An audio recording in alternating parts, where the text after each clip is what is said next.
Okay, good afternoon and welcome to today's Lunch and Learn webinar, The Value of the Basic Traits Inventory in South Africa. I am Anneke Stols and I feel very privileged today to introduce to you Dr. Nicola Taylor, who is the developer of this assessment, but also your presenter for today. Before we get to the presentation, there's just a few housekeeping rules. Okay, by listening to this webinar, you can earn 1 CPD point. And in order to earn the CPD point, according to HPCSA rules, we have to measure the quality of the teaching and presentation and also measure the success of the knowledge transfer. In order to do that, you must participate in the webinar by listening to the webinar and then also completing the webinar quiz and evaluation form afterwards. Just also, if you have any questions, you are more than welcome to type in your question, but also just put up your hand as well so we can see that there is a question. Then over to you, Nix. Thank you, Anneke. Very happy to have you all on the call today, and I am looking forward to telling you a little bit about the basic traits inventory, which has been my baby for the last 17 years. Yes, it's been a work in progress for a very long time. So I'm very pleased to chat to you today about BTI. What I will be doing is taking you through an introduction, so to tell you a little bit about the development of the BTI. I'll take you through some of the psychometric properties, and then we'll talk about applications of the basic traits inventory in a safety context, using it for selecting high-risk personnel, and then the latest applications in career guidance or career development processes, particularly with adolescents. You should have received along with the slides, a sample report for the BTI and an additional document that has references and things like that. So hopefully you have all of the materials at hand. I will refer very briefly to the sample report. So personality plays an essential role in the workplace, but not only in the workplace.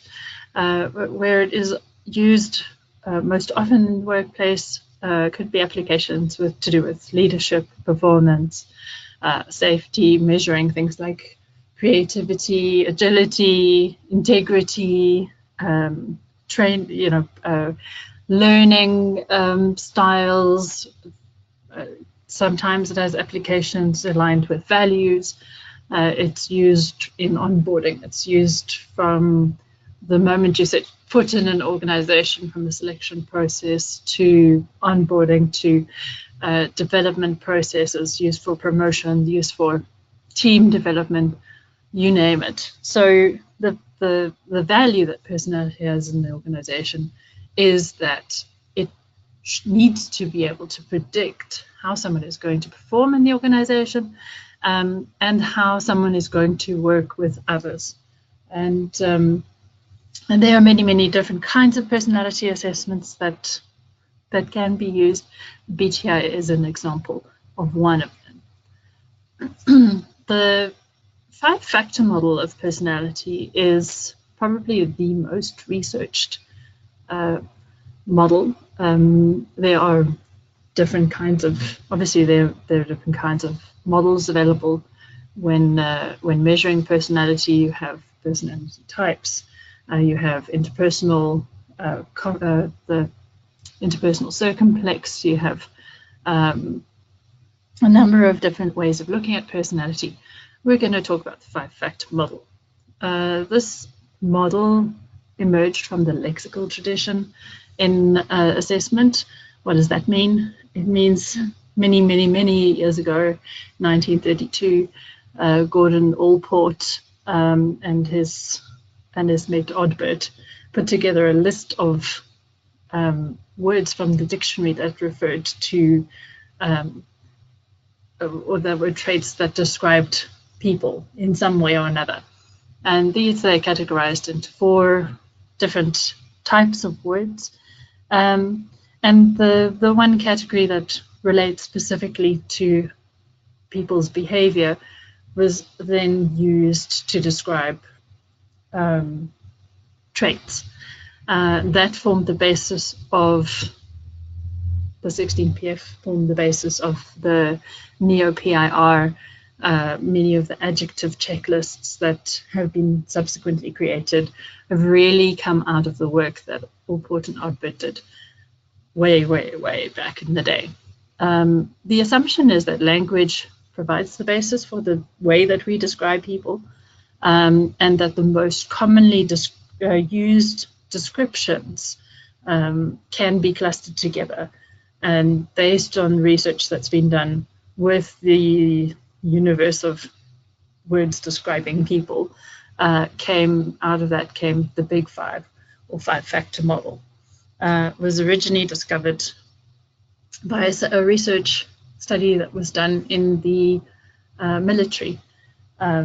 Tubes and crystal in the 1960s were the first to uncover it, and it kind of stayed hidden because it was military secrets until about the 80s, when we heard a lot about it from Costa and McRae, who developed the neo-PIR. And since then, it really has become the taxonomy or hierarchy for assessments in the trait tradition. There are 2 schools of looking at the 5-factor model of personality. So you'll hear the Big Five or the 5-factor model. Most practitioners use them interchangeably, but you'll find the proponents of the Big Five would in no way accept aspects of the 5-factor model, and vice versa. They also have different words for how it is described, and there are some fundamental differences between the theoretical positions on the 2, but the factors in essence are very similar. So your Big 5 factors, or factors that we find in the 5-factor model actually, are called extroversion. In the Big 5, that would be called surgency. Neuroticism, or emotional stability, is the other word that's used.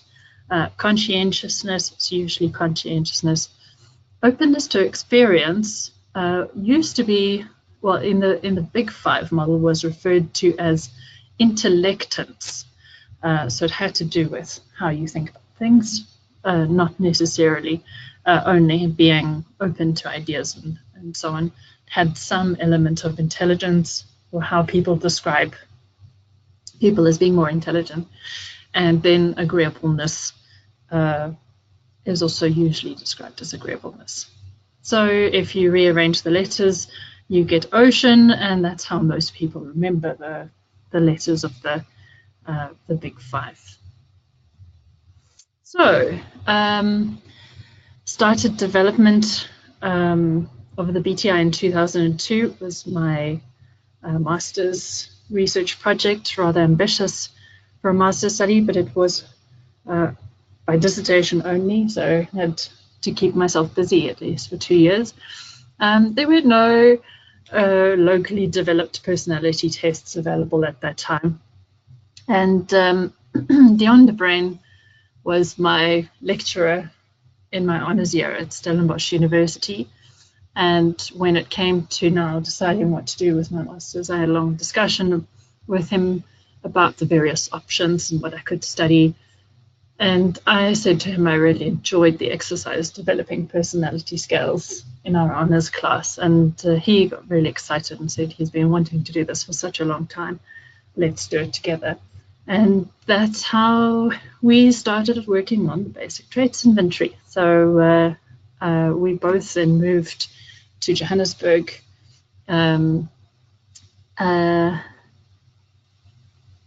it was at the beginning of 2002, and working at the Institute for Child and Adult Guidance at the University of Johannesburg, well, was then called RAU, and completed the development of the BTI in 2003, and revised it then in 2004 after the initial development phase. And after that, it was used for about 2 years in research, and Yopi heard about it as we presented about it at conferences. She came to speak to Dion and I, and we decided that we would be happy for JBR to publish the BTI. So that was, the discussion was in, I think, in 2004. And we started the process then of getting it into publication. And I came to start to work at JBR in 2005. So I was working at JBR when we started publishing it. So interesting times many years ago. When we developed the BTI, the intention was to make sure that we included construct validity right from the start. The way we did that was by specifying very precise definitions, with sticking very closely to what it is that we wanted to measure. We created the structure with facets and factors, so the facets making up the total factor score, and did as is correct, a full literature review to look at what those definitions should be. We kept some of the factors out that, say, for example, would be in the NEO, because they didn't seem to load on the single scan. We included others that we would have found in maybe Big 5 assessments. So it's not a copy of anything. It really is based on a full review of what literature was available at the time. So the BTI consists of the 5 factors. Each factor has 5 facets, except for neuroticism, which has 4. There are 193 items in total, of which 13 make up a social desirability scale. Those 13 items were adapted somewhat from the Marlowe-Crown longer scale, and we also made sure that we, after we reviewed them, that we put all the items in the same direction in order to keep the scales identifiable. So the items are very brief statements, kept them as short and sweet as possible to hopefully allow for translation going forward. We screened them for appropriateness, so I had about 8 or 9 experts or psychologists in the field have a look at the items and make sure that there was nothing offensive or anything at all that should cause concern in terms of appropriateness of the items. We present the items in content blocks, so the items are not sorted throughout the assessment, and it's quite a different way of doing it compared to most assessments. So most items would be randomly sorted. We keep them together in a single content block. And the reason we did that is because most people using personality assessments that at a lower level in the organization or in the general population would be less sophisticated, is maybe the word that I'm looking for. And by presenting the items together, you remove the anxiety around, I've answered something similar to this, or I've, what did I say when I answered the question that asked me about this? And you get people who page backwards and forwards because there's anxiety around, they are trying to catch me out by asking me the items this way. So the risk, obviously, that creates is that you create statistically a local dependence which means that the items are more correlated with one another than they should be. But Dion and I have done research where we presented the items randomly and we presented them in the content blocks, and it did not appear to threaten the validity of the assessment. So we kept them in the content blocks so that while people are completing it, you don't feel like at some point you're trying to be tricked in completing the items. So it maybe makes it a little bit more transparent, but let's say most personality assessments are fairly transparent anyway. So, so we don't have any reverse scored items either. Also, all the items are keyed in the direction of the factor. So positively towards extroversion, for example, conscientiousness, agreeableness, and openness to experience. And all the neuroticism items are keyed in the direction of higher neuroticism. So they would be all in the same direction. So there's no reverse scoring.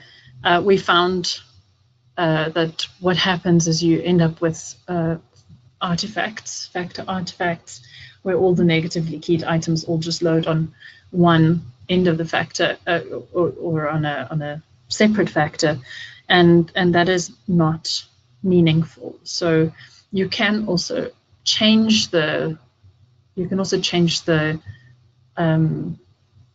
meaning of what you think you're measuring by having it reverse scored.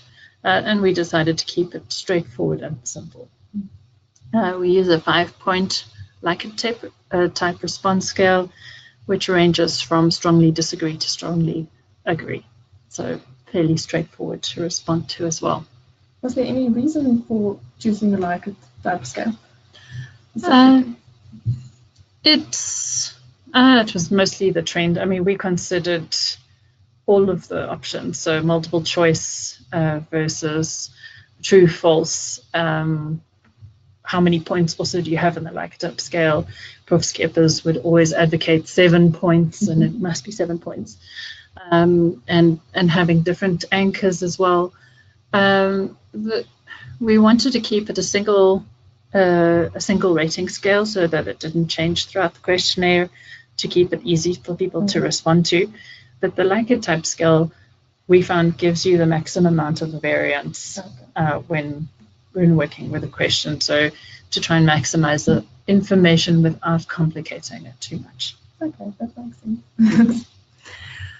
Then extroversion. So the first factor of the BTI then is extroversion. It's defined as the degree to which an individual enjoys being around other people, likes excitement and stimulation, and is cheerful in disposition.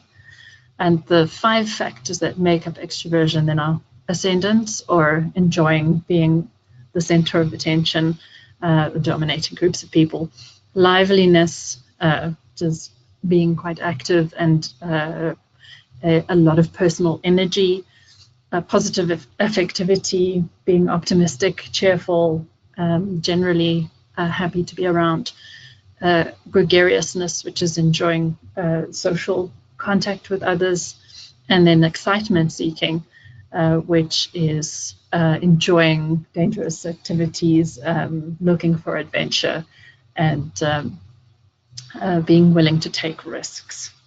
So those 4 classically load on the extroversion factor. Excitement seeking is also correlated with your openness to actions, openness to experience element as well. And those 2 aspects tend to form part of Zuckerman's sensation-seeking scale. Neuroticism then has to do with a person's emotional stability or lack thereof, and the general tendency to experience negative effect in response to the environment. The 4 scales here talk about depression, which is then the tendency to experience negative thoughts and spend a lot of time thinking about what has or could go wrong. Affective instability, which is around stability of mood and, are you happy one day and grumpy the next day? Anxiety, the tendency to worry about things, and self-consciousness, which is fairly self-explanatory, but to be concerned about what others think of you. Conscientiousness then is the degree of effectiveness and efficiency with which a person plans, organizes, and carries out tasks. Sounds very orderly in the definition as well. So the first factor is order, which is liking structure and doing things in a systematic way. Effort, which is setting difficult targets and putting a lot of effort and work into and enjoying working hard. Prudence is thinking things through carefully before making decisions, more of a risk averseness. Dutifulness is the rule following aspect, wanting to do,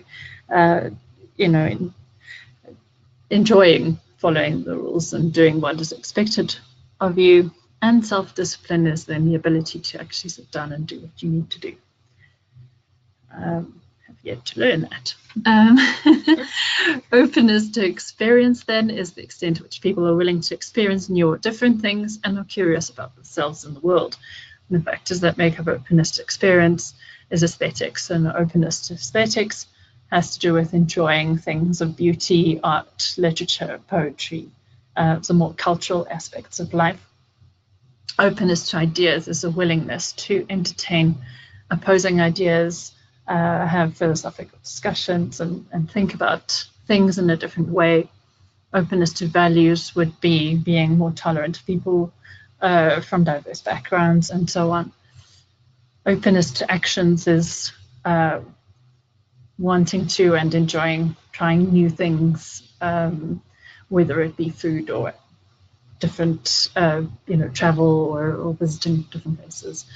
That would be open to actions. And openness to imagination is the creative aspect. So generate idea generation, creativity, daydreaming, using your imagination and being creative.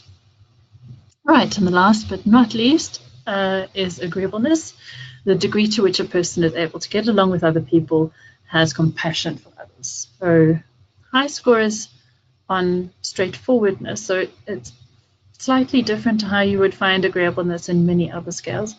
But high scores on straightforwardness here are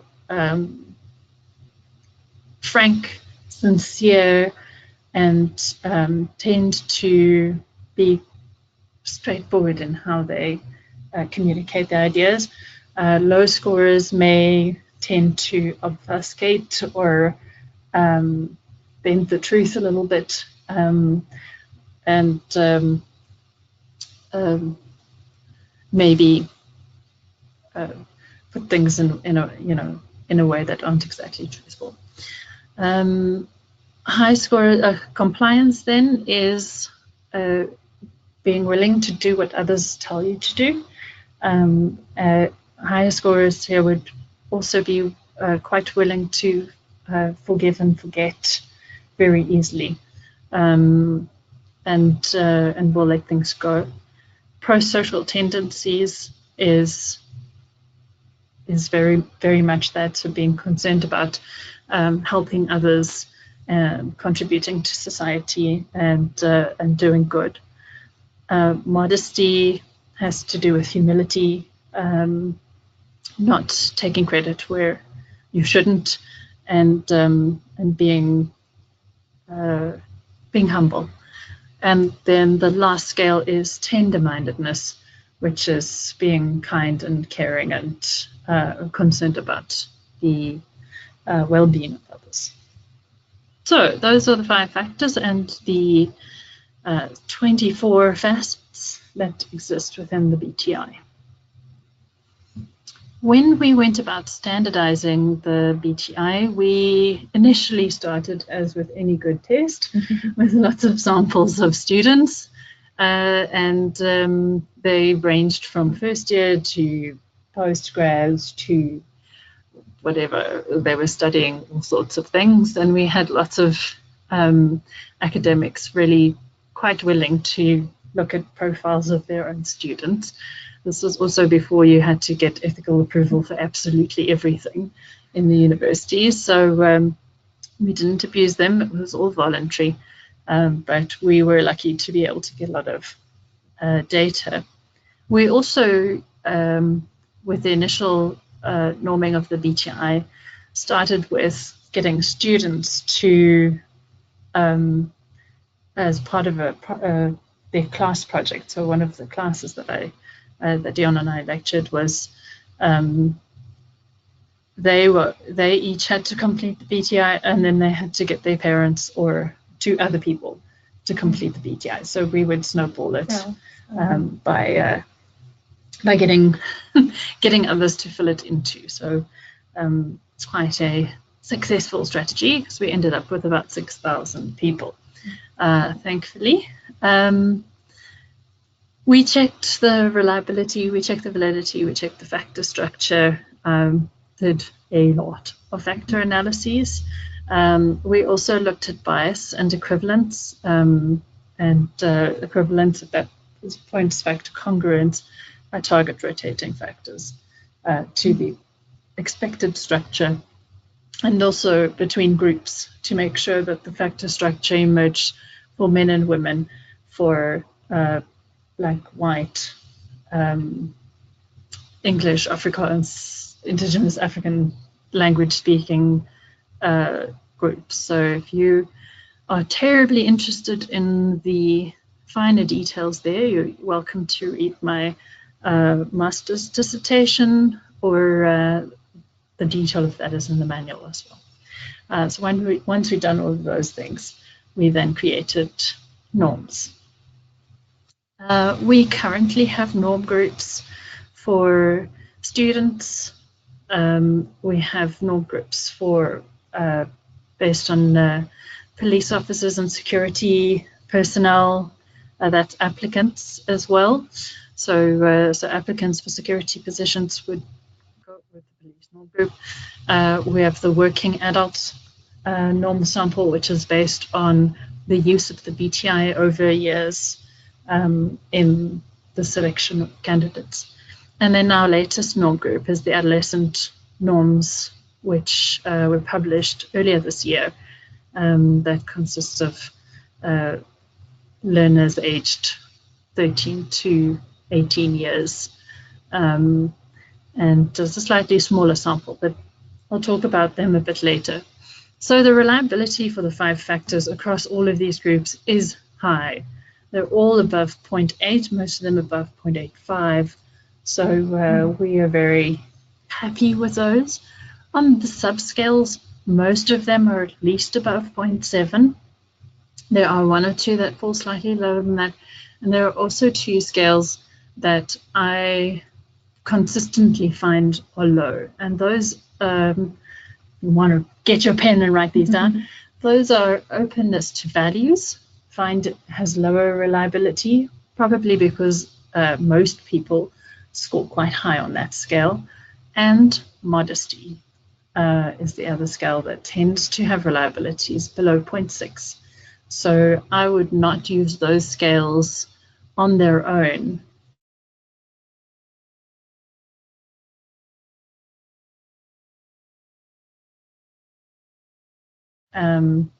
For any selection. Right, validity studies, these are just some of them because the BTI has been used in research, and we've really encouraged the use of it in research. We provided at no cost for valid registered research purposes. It has been used in so many different contexts. So it has been linked to emotional intelligence competencies. It's been linked to cheating behavior, empowerment and job performance, in research with life balance, and with the sources of work stress inventory. We've looked at individualism and collectivism, coping styles in police officers. We've looked at it in driving behavior and safety. And you'll see a couple of other examples when we talk about the applied uses now. There are summaries for a lot of these studies available. I have included some of the references in the reading list, but if you do want more information, you're welcome to contact me or any of the research team for more info. Right, I just want to talk a little bit about the general interpretation process that we follow. So if you have a look at your sample report, you'll see that it is structured in such a way that first you get a picture of the big five, then you'll get a picture of the facets. There's very little narrative in these reports. You will have to use your own content, generate your own narrative content for that. There is a lot of information available for the big five, but the manual also contains interpretations for high scorers and low scorers. So you should base your interpretations on those. When we look at these, the scores for an interpretation process, there's also a back page that gives you the all the different scores. So it gives you T-scores and it gives you percentiles, because the T-scores are the ones that are presented in each of the graphs. It will give you how people responded to each of the items as well. So you would be able to see if there's any particular response style. So the first thing we'd say when you check social desirability, we use that as a flag only. And the reason for that is we don't make any adjustments based on social desirability, because social desirability in its own is a valid way of behaving. So people who present themselves in a better light or try to present themselves in a better light on paper are most likely going to do that in person as well. So if you have jobs in sales or customer service where first impressions are really important, social desirability might not be a really bad thing. However, if what the job requires the person to be extremely straightforward, you are who you are, there's no hiding behind any, behaviors where you might not be willing to admit that you make mistakes from time to time, then you would probably flag that. So I do know of cases where people would be screened out based on their social desirability scores, because you don't want people in those positions with that cluster of behaviors to do with social desirability. Okay, so when you're interpreting them, the first step is then to look at the big five, right? That gives you the overall configuration, and it will give you the most information about that person. And obviously, then you would look at the facet scales within each of the big five to give you a good idea of what configuration of facets makes up that scale. We'll do get people who say, well, everyone seems to score average. Like, well, that is the nature of personality traits.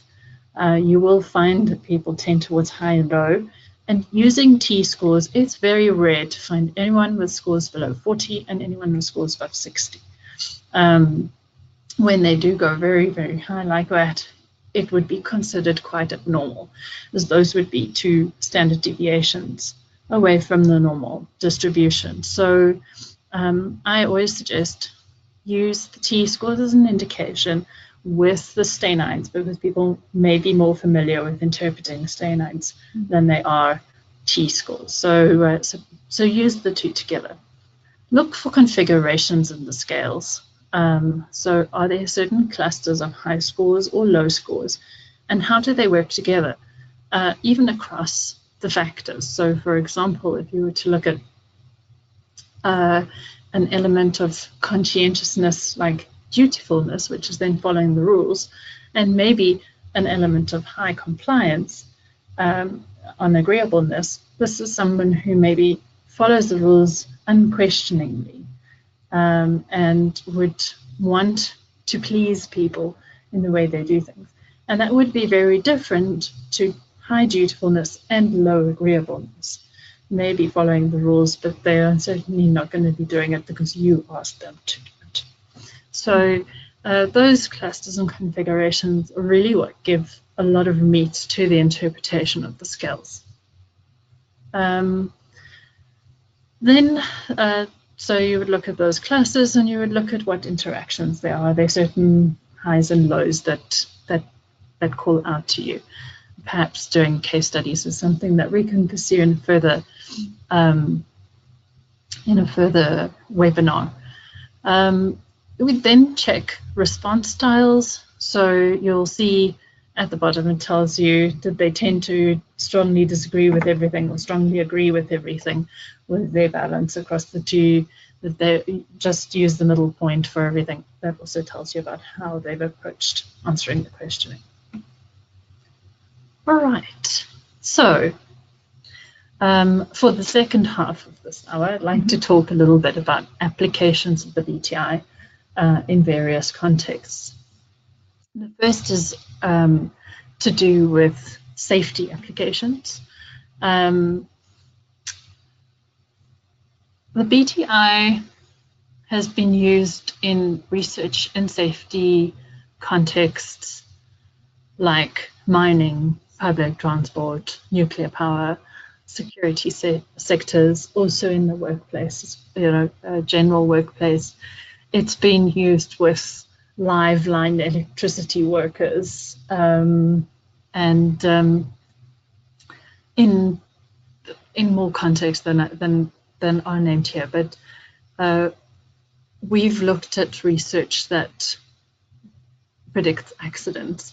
We've looked at research that is linked to how people are rated in terms of their safety behavior by their colleagues. We've looked at disciplinaries and things like absenteeism and not rocking up for work, or as a bus driver, leaving your passengers on the side of the road and not stopping to pick them up, things like that. So we really have, over the years, been privileged enough to use the BTI in many different contexts. And based on this research, we created a safety profile report, and that is using in combination with the locus of control inventory. Now, Annika, who's sitting here with me, did a lovely presentation on the locus of control inventory, talking about how that influences your attitude, and we've also found that the locus of control is one of your best predictors of safety behaviors in the workplace, and whether or not somebody tends to take responsibility for their actions or not. So it gives you a really powerful combination using personality and locus of control together. And we created then a safety profile report, which I will just describe briefly to you here, so that you have an idea of how you might apply it in various safety contexts. So most research that's been done around personality and safety gives you, and this is using the Big Five, has shown that generally lower scores on neuroticism or higher scores on emotional stability, depending on what measure you use, tend to be related to safe behavior, and higher scores on conscientiousness and agreeableness also tend to be related to safety behavior. Again, it may depend on the context exactly what you're looking at. So we've also seen for bus drivers, for example, if the bus driver is really extroverted, they tend to be distracted by the passengers and don't pay attention to the road. And so that's not necessarily a good thing. And it does impact on safety behavior. So, but overall, if you were just looking to say, cool, I want to have safe people, these aspects of personality would be important, and an internal locus of control. I do have to apologize because the slides that you received had the headings in the wrong place. So in my quality review, going through the slides before the presentation, I did pick that up. So if you'd like to have an updated set of slides, we'll ask Charlene to make sure that you receive those, but I do apologize for this currently being incorrect. The safety elements that we have created were derived from a review of the literature in terms of what is important to consider when looking at safety behavior in the workplace. You would have received the Ukwanda article on safety that we published last year, and it gives you a nice description there around the JVR perspective around behavioral safety in the workplace. The two aspects then that have to do with safety are compliance, which is following the rules and doing what is expected of you, and then participation, which is an attitude towards safety rather than a behavior, safety behavior. So the 5 elements of compliance that we've included in the safety report and that we were able to link to research studies that have been done using BTI particularly is rule following, which is quite self-explanatory. That is doing what you're told to do, is being careful. So thinking about things, avoiding risks, having the tendency to think before you or look before you leap. Attentive is the attention that you pay to your surroundings. So in this regard, for example, one of the aspects might be anxiety, and that is not necessarily a bad thing, because people who tend to be slightly more anxious are more likely to pick up cues in their environment where things are wrong. So for pilots who have to fly a plane and have an instrument panel in front of them, it's not a bad thing if they tend to be slightly more anxious or worry about things, because they're more likely to pick up things that have gone wrong around them. But you don't want it to be so high that they panic and freeze and don't know how to respond to an issue when it arises. So it's a very careful balance, and there are other things that obviously play into that. But that is one of the aspects of compliance, safety compliance. Emotionally controlled, then, very important. That particularly when you're dealing with people in security who have to carry weapons.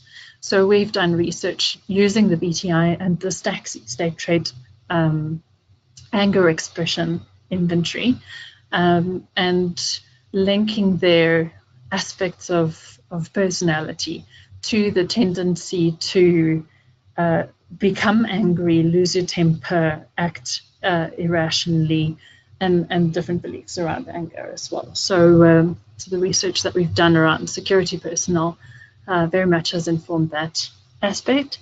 And then the resilience is then being able to bounce back, to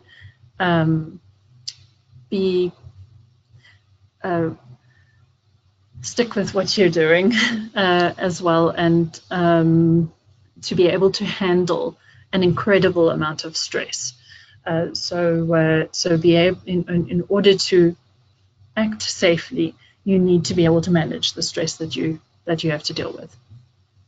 Participation then, which is a little bit more general and less the rule following or compliance aspect of safety, has to do with safety ownership. So how likely are you to take responsibility for your own safe behaviors, and to take responsibility for how you work in the workplace.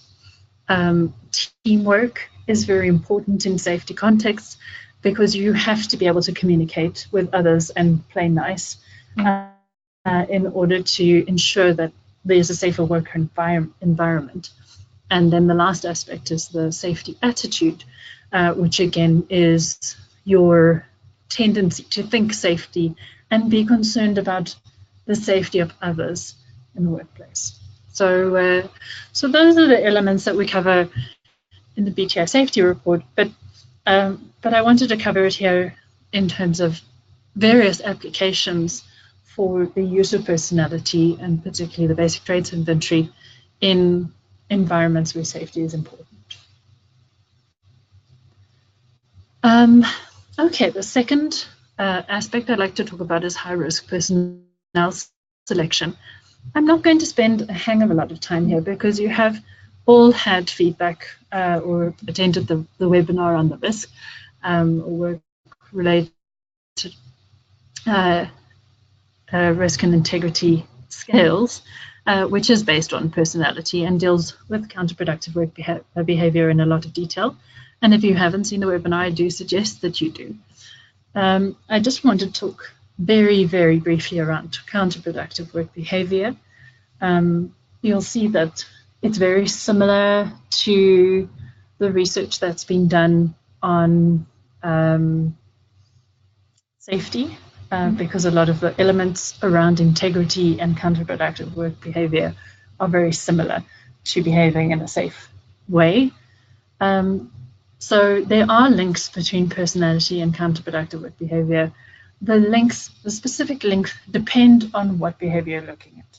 So there would be certain aspects related to absenteeism, perhaps, that wouldn't necessarily be, well, they might be related to gross insubordination. There are certain aspects that may be related to cheating, like excitement seeking, for example, and lower conscientiousness scores or rule following. And there may be certain combinations, even within the conscientiousness scale, that might drive. So having low scores on the one, like self-discipline, and high scores on the other, might give you a different flavor to the counterproductive work behavior.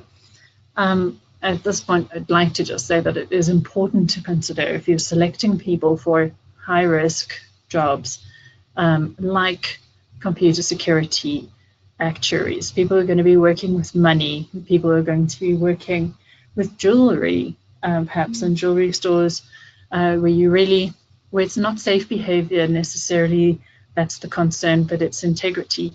You need to take personality into account.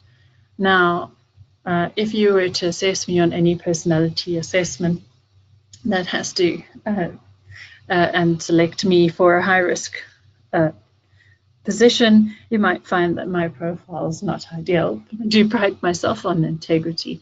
Remember that where we are predicting here is that people who tend to be lower on conscientiousness are more likely to engage in counterproductive work behaviors than people who are high.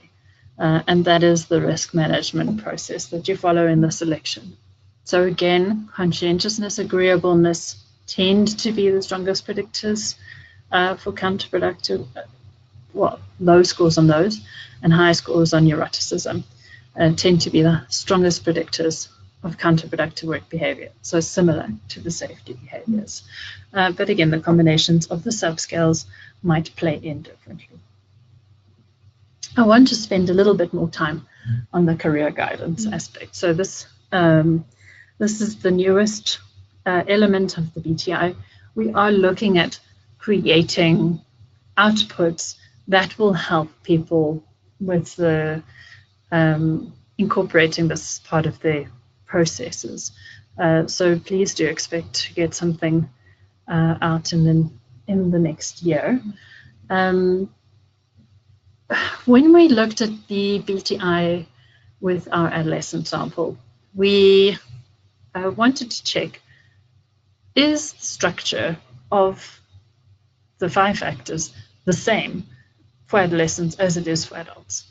And lo and behold, ta-da, it was. So we were very excited about that.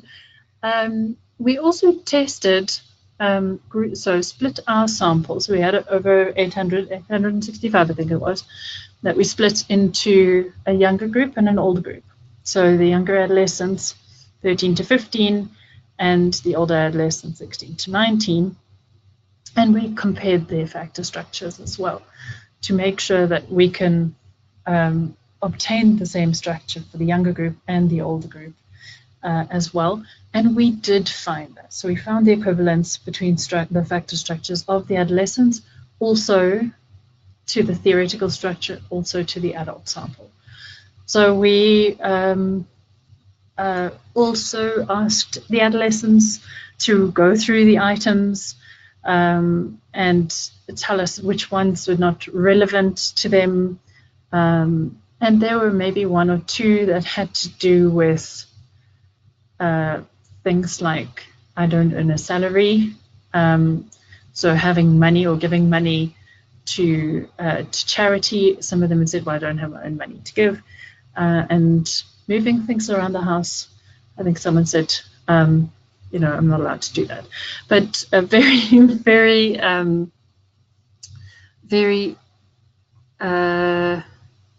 few differences, and there were very few items that were actually flagged. I do see that there's a question here. Are the compliance subheadings included in the safety report? Yes, they are. So we can also, I'll also ask Charlene to send a sample report for the safety report out as well, so that you can see what's in there. But yes, the compliance subheadings are there. Well, and the participation ones too. Okay, so before I go to that, so we're very happy with the adolescent personality structure. We based on previous research that has been done, they found that as you get older, obviously as you understand yourself better and so on, the ratings that you find with personality assessments become more consistent with age. So you'll see with most assessments, you'll find slightly less reliable ratings or test-retest ratings with younger people than older. There's very little research on this in South Africa. Very happy to provide any support for research using the BTI in context with learners or adolescents to build research in this process. One of the studies that has been done, and this is with young adults, so it's more along students, first-year students, rather than school-going adolescents. But one of the studies that has been done is around career decidedness. And this is an interesting concept. It's more to do with in your stage of life where you are now, how certain are you about the career that you want to follow? And interestingly, the ones that pop up around, so extroverts tend to be more certain about what career they want to follow. People, particularly conscientiousness, tend to be more certain about their career, and people higher on openness to experience, which is odd because you'd think that people high on openness to experience might have a wider range of interests and maybe less certain about what it is that they want to do. But the research has found for students in particular that combination links to career decidedness. And then those that are lower on neuroticism, so more emotionally stable, tend also to be fairly certain about what it is that they want to study. And that also, or do with their lives, not necessarily study. But that was an interesting finding. It is in line with other research that has been found internationally with the Big Five and career decidedness. So glad that could be replicated in the country. But again, happy to support more research on that topic. And then around career choices, the Holland's scales, or Holland's occupational personality types. as probably the gold standard when we talk about interests. And there has been a meta-analysis looking at the relationship between the Big Five and Holland's scales. There hasn't been any research that I'm aware of with the BTI particularly, and any measures of Holland's types. So again, one of those things that's a great opportunity. But let me run through these quickly. Remember, these are not necessarily absolutely predictive. So just because you are extroverted doesn't mean you will have an interest in enterprising, for example. It's more around likely. It is the likelihood. Or you find that people with these preferences, so with a realistic preference, tend to be lower in neuroticism. So they tend to be less expressive with their emotions. And that does make sense based on the kind of real practical work that would be involved in the realistic scale. The investigative scale is then linked to openness, which makes absolute sense. And then again, also lower neuroticism. So it's the objective kind of clinical approach to finding information. I just want to point out here, there were some correlations with some of the others here, but I've only included those with the row or the meta-analytic correlation coefficient above 0.1. So these are also not really high. I'll tell you the highest was extroversion and enterprising, which I think was about 0.2, and openness and investigative was also about 0.2, and extroversion and social. So those are the ones that were really high in particular. Openness to experience, again, makes sense, being linked to the artistic interests. Social, being linked to extroversion, agreeableness, and openness, will have to do with elements of people. Openness would probably be more around the openness to actions or the discussion of ideas or those characteristics. Enterprising makes sense with extroversion, and then conventional with conscientiousness. I have not gone into detail about what each of those 6 occupational types are. I am assuming that people are familiar with them. But if you'd like more information on that, I'm happy to send that. And the references in the reading. It is, I'll highlight it for you. The name escaped my brain right now. So, seeing we have 2 minutes left. In conclusion, local is lacquer, and I'm very biased, of course, but the BTI can be used in many contexts. You can apply it as any of the other Big Five assessments.